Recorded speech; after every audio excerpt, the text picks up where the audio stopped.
com os alunos da web, na conexão via internet. Aqui, nos nossos estudos, alguém tem alguma dúvida? Sim, professor. Por favor, colega. Qual o tratamento que o CDC dá para a prestação de serviço médico, tanto público e privado? Seu nome mesmo, colega? Josi. Josi. Pergunta muito interessante. Por exemplo, se eu estou diante de um hospital público e de um hospital privado, seria nessa linha de raciocínio. O CDC dá alguma diferença? O Código de Defesa do Consumidor, neste caso, ele regulamenta a relação envolvendo paciente e hospital privado. Por que ele não regulamenta a relação entre paciente e hospital público? O CDC não regulamenta aqui, Josi, porque nós temos, neste caso, um serviço que é prestado pelo Estado e remunerado por impostos. Então, saúde pública, hospital público, segurança pública. Eu não posso falar em aplicação do CDC, porque a remuneração aqui é por meio de um imposto. E conforme dito na primeira parte, o serviço que é regulamentado pelo CDC é aquele prestado de forma individualizada, que no caso se enquadraria, mas aquele remunerado por tarifa, ok? Quando remunerado por impostos ou taxas, não é possível falar na incidência do Código de Defesa do Consumidor. Tudo bem? Agora vamos aos colegas de Juiz de Fora. Por favor, alguém tem alguma pergunta? Se identifique, por favor, e faça a pergunta. Professor, aqui é Leonardo que está falando. Eu gostaria de saber se é aplicável o CDC no contrato de locação. Boa pergunta, Leonardo. A questão é muito interessante, porque em relação ao contrato de locação em si, locatário e locador, não incide o Código de Defesa do Consumidor. Mas você poderia perguntar, Leonardo, e a dúvida poderia ser, mas sobre isso, na minha relação com a imobiliária, por exemplo? Eu estou me sentindo lesado na relação com a imobiliária. Será que eu não posso me valer do Código de Defesa do Consumidor? Aí sim, ok? Aí é uma situação diferente. No contrato entre locador e locatário, Leonardo, não incide o CDC, isso é pacífico na jurisprudência e na doutrina. Mas na relação existente entre consumidor e imobiliária, você pode sim aplicar o Código de Defesa do Consumidor. Tudo bem? Respondido? Aqui em nossos estúdios, alguém tem mais alguma pergunta? Pessoal da Unicesp?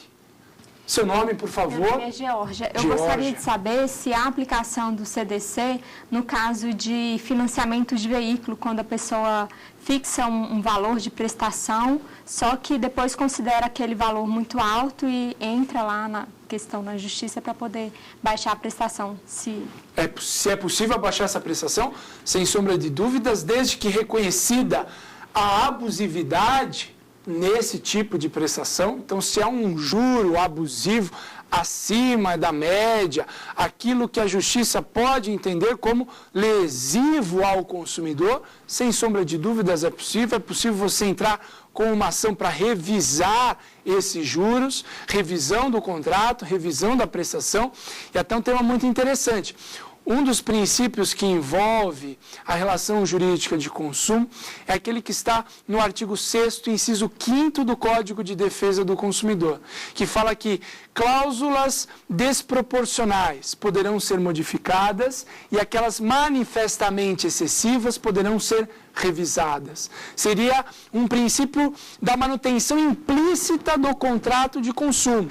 Você mantém o contrato vigente, mas você vai modificar as prestações desproporcionais ou revisar aquelas excessivamente onerosas. Isso ocorreu muito, Jorge, com a questão dos contratos fixados em moeda estrangeira. Então, o real era para um dólar, R$1.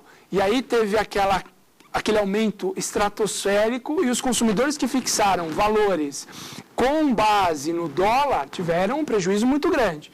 E aí, é possível a revisão, porque um fato superveniente tornou excessivamente oneroso. Não é a teoria da imprevisão que eu aplico aqui, é a teoria do rompimento da base objetiva do negócio jurídico. Tudo bem? E o pessoal de Juiz de Fora, por favor, se tiverem mais perguntas, se identifiquem e vamos a elas. Professor, meu nome é Érico. Eu gostaria de saber sobre a teoria do consumidor intermediário e os produtos, bens de produção e bens de consumo. Ok, Érico, muito boa pergunta. E até envolvendo jurisprudência do próprio STJ, um bom exemplo de que consumidor intermediário, que, por exemplo, pega dinheiro emprestado para dinamizar o seu negócio, para o STJ não é considerado consumidor, ok, Érico? Por quê? Aqui neste caso, ele está se valendo de um outro serviço, né? Se valendo de um empréstimo para dinamizar o seu negócio. Nessa relação, o STJ vem entendendo que o consumidor intermediário não é considerado consumidor para fins de proteção do Código de Defesa do Consumidor. Boa também a segunda questão do Érico, envolvendo bens de consumo e bens de produção. E aí, Fabrício, como é que eu identifico isso na prática? Como é que eu sei que o microempresário ou que um profissional liberal, como vocês em breve, como nós advogados, que compramos um computador para inserir a nossa cadeia de produção? A gente compra um computador para peticionar, para desempenhar o nosso serviço. Como isso tem importância na definição do consumidor? Para o STJ, a importância é analisar se naquele caso concreto, não sendo ele um consumidor intermediário, que é muito clássico em pegar dinheiro emprestado para dinamizar o negócio, nas outras situações, se ele é ou não é o vulnerável, se ele é ou não é a parte mais fraca da relação jurídica de consumo. Então, a dica que eu dou, Érico, para identificar isso, não é nem analisar se o bem é de consumo ou se o bem é de produção, mas é analisar se naquele caso concreto, fora o consumidor intermediário, que já tem uma posição definida, se naquele caso concreto, o empresário ou a pessoa jurídica é a parte mais fraca da relação. Tudo bem, meu caro? Aqui em nossos estúdios, alguém tem mais alguma pergunta? Sim, tenho, sim. Seu nome, por favor? Meu nome é Joaquim. Ok, Joaquim. Com relação, eu me dirigi a uma concessionária e comprar um veículo. Aí um vendedor, eu faço as minhas perguntas a ele, o valor do veículo e tal, ele faz todas as operações e diz, olha, tais opções opcionais do carro está contido nesse valor do veículo.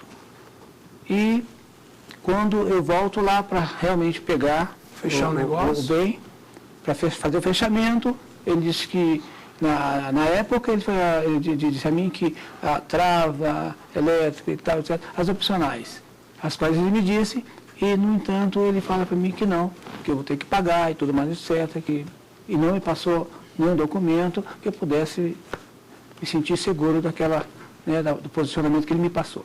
Mesmo que ele não tenha te dado um orçamento, se você consegue comprovar a oferta, se você consegue comprovar, olha, fui à loja, me ofereceu tais e tais e tais opcionais, como incluídos naquele preço do veículo. A oferta do fornecedor vincula esse fornecedor.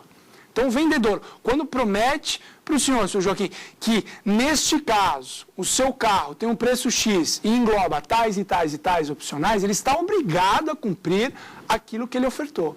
Porque isso está expresso no Código de Defesa do Consumidor, lá no artigo 30 do Código de Defesa do Consumidor, quando fala das características da oferta.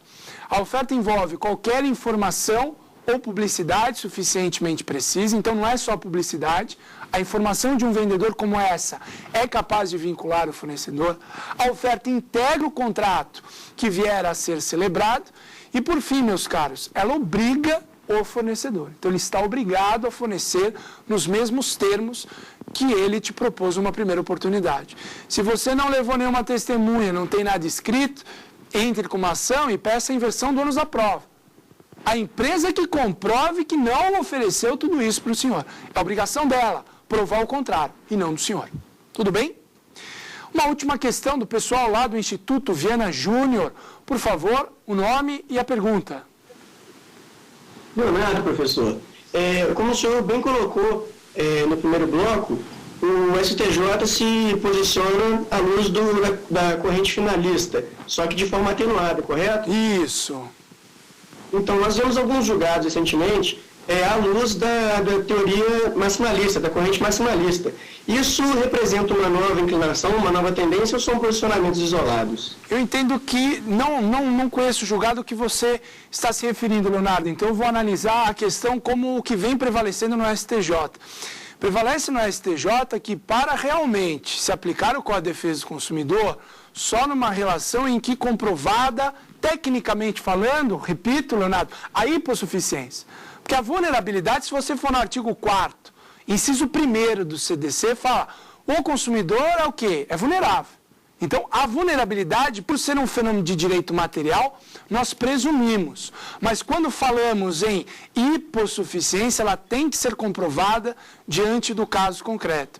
Portanto, o que vem prevalecendo no STJ, e até uma decisão recente que eu verifiquei, foi o caso do consumidor intermediário, e quando falou do consumidor intermediário, o STJ deixou bem claro, olha, quando aplicamos a teoria para definir a relação jurídica de consumo e pessoa jurídica e empresário, nós falamos na teoria finalista atenuada.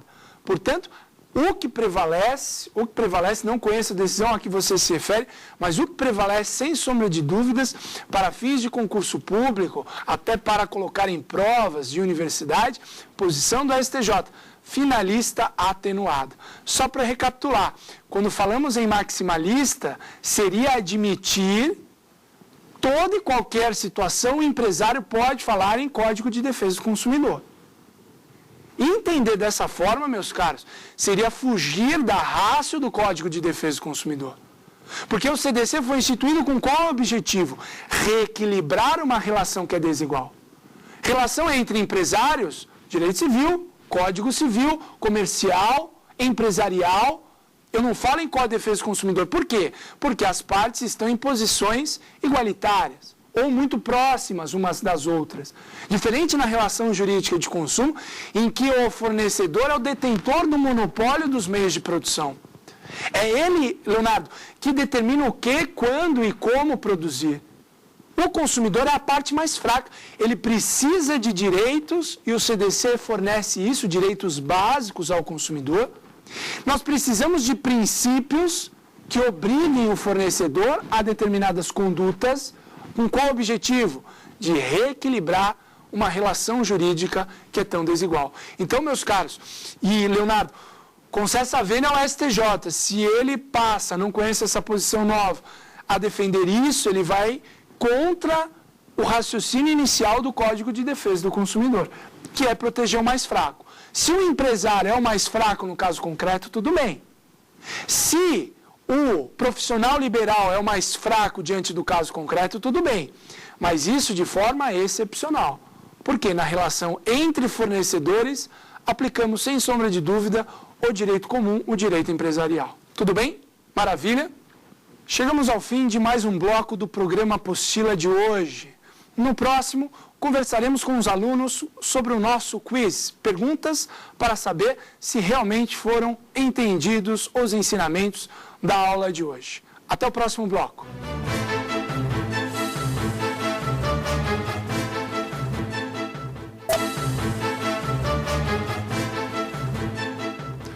Ok, voltamos para o último bloco do programa Apostila de hoje, envolvendo, conforme dito, um quiz a ser disputado entre os alunos, que terão em suas mãos cada um controle como esse, cada número corresponde a uma alternativa, e aquela que estiver correta, na sua opinião, pessoal aqui dos nossos estudos, por favor, pontuar, apertar o botão correspondente ao número que é a resposta que vocês consideram a correta. Esse aqui é o da Josi, e só informando que quem fizer maior pontuação vai levar um kit com 2 livros, dentre eles um envolvendo modelos de pareceres da advocacia pública, muito interessante, como uma forma de prestigiar e incentivar o estudo de vocês. Os colegas de Juiz de Fora, quero saber no final a participação de vocês, qual foi aquele que realmente acertou o maior número de questões. Tudo bem? Maravilha? Bom, então vamos passar a primeira questão do nosso programa de hoje, da parte final do nosso quiz. Assinale um exemplo de prestação de serviços não enquadrado nos termos do Código de Defesa do Consumidor. 1. Tratamento odontológico. 2. Contratação de seguro. 3. Empregada doméstica. 4. Agenciamento de viagens. O que não é protegido pelo CDC? Por favor.